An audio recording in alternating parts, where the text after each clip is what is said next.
Identiteta je intimna stvar, seveda, ne? In tako jo tudi razumem, se pravi, je pomembna zame, pa za nobenega drugega. In tvoja identiteta je pomembna najverjetneje zate, pa za nobenega drugega. Tako kot spodnje gate, tako kot štumfe, tako kot, ne, in imaš jih več, nimaš samo ene gate, ne, vsaj jaz. Mogoče bo zvenel klišej, ampak jaz sem res mnenja, da moraš ostati zvest samemu sebi. Ko enkrat to dosežeš, tudi čez vse te ovire, ki so vezane za tvojo identiteto oziroma to neko razcepljeno identiteto, če se lahko tako izrazim, greš nekako lažje čez to in v bistvu se tudi nekako lažje najdeš. In mislim, da sploh pa v času odraščanja, torej v osnovni šoli in srednji šoli, to je po mojem najslabše obdobje, zato ker takrat se vsi iščemo in pritisk družbe je res, res velik. To sem opazila na sebi in tudi samo sebe sem večkrat zgubljala, ker sem se toliko trudila prilagajati družbi, ampak v bistvu sem sama sebi jamo kopala in na koncu sem padla v to jamo in sem se zelo težko zvlekla ven iz te jame, ker pod prvo nisem vedela, kdo sem, nisem vedela, kam naj se dam.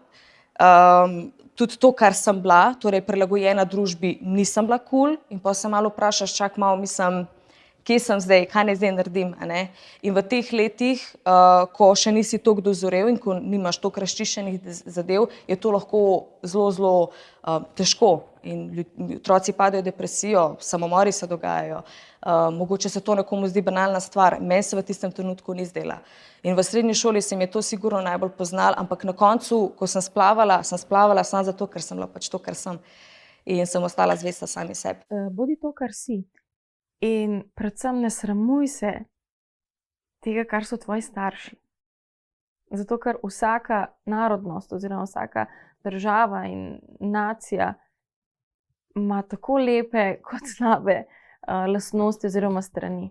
Še posebej zgodovinsko gledano. Predvsem se zaradi te zgodovine marsikdaj je nekdo rezerviran, ne?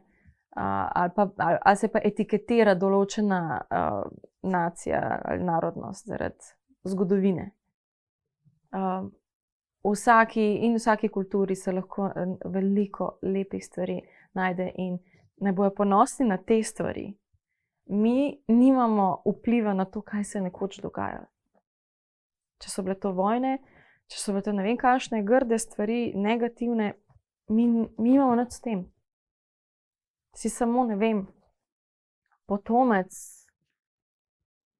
ali pa pač, ne vem, naslednik kakor tega, ampak lepo je samo v glavi razdelati, kako je bilo, kaj prav in kaj narobe.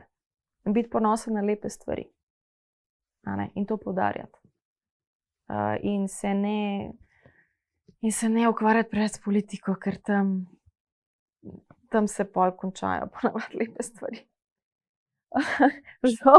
Žal je tako. In zato pravim, da je treba se zavedati, se pravi, kdo si in kaj si in biti ponosen tudi na to svojo narodnost in na svoje starše in na svoje korenine. In iskati lepe stvari v tem. In se s tem ponašati. Ta grde stvari bi jaz dala takole na stran. Ker se pa vsakmo nekaj najde. Tako da ni razloga za to, da bi bilo lahko koga sram.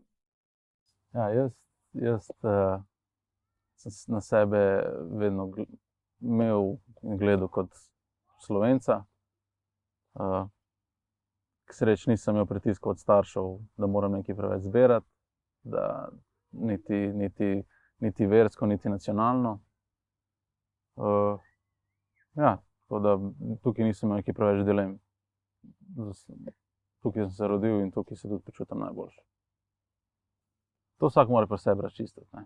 Zdaj, se dosti dobro, ko res premisliš, ipak je en drugačen občutek, ko se res osredotočiš na kaj bi ti rad, ne. Zdaj, kakšen je to mogoče tudi vzemejo, kje malo več izkoristi, kakor kaj drugega, ali pa jih je sram povedati, da se mogoče on čuti kaj drugega.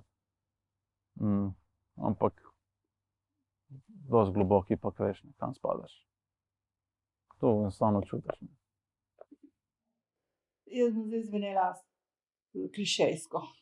Vztrajati in se učiti spočiti. Znanje je nam podarjena stvar. Jaz nisem študiran človek, ampak znanje, razgledanost, to pa lahko vsak pridobi. To ni treba, da hodiš v šolo, ni treba, da študiraš. Veliko je treba brati, no, jaz tako mislim. Meni se zdi zelo pomembno, da veš, od kod si, da veš, katere so tvoje korenine, ni pa to vse v življenju. Ne? Zelo je pomembno nekako identificirati sebe v neki trdnosti, ampak ni nujno, da je ta trdnost pač nacionalna, pač ne to, kdo si ti, vsega onkraj pač teh nekih nacionalnih kategorij. Poleg tega pa verjetno mislim, da v tem, ko imaš neko dvojno ali pač celo trojno identiteto oziroma neko prehajanje med različnimi kulturami in družbami, da smo nekako dolžni iz teh kultur razbrati najboljše. In mislim, da je to tudi pač problem, ne? S čim se identificiramo, ko rečemo, da smo iz neke države, ne? Ali se identificiramo s tistim najboljšim iz te države ali najslabšim. In mogoče pač to neko moje aludiranje, da vsaj se mora narediti neka selekcija, s čim se identificiramo. In mislim, da so tlele tudi balkanske manjšine v Sloveniji, da gre pravzaprav ne gre za neko homogeno celoto in da ljudje razumejo svojo nacionalno pripadnost na zelo različne načine in tisto, kar jih veže na nacionalno pripadnost, so lahko zelo različni momenti znotraj neke kulture oziroma družbe.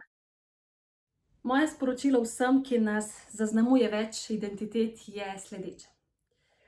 Kulturna raznovrstnost bogati tako posameznice in posameznike kot družbo. Zavedajmo se tega, spoštujmo različnost, pa naj bo to rasna, nacionalna, verska, kakršnakoli že. Spoštujmo vse spolne usmerjenosti.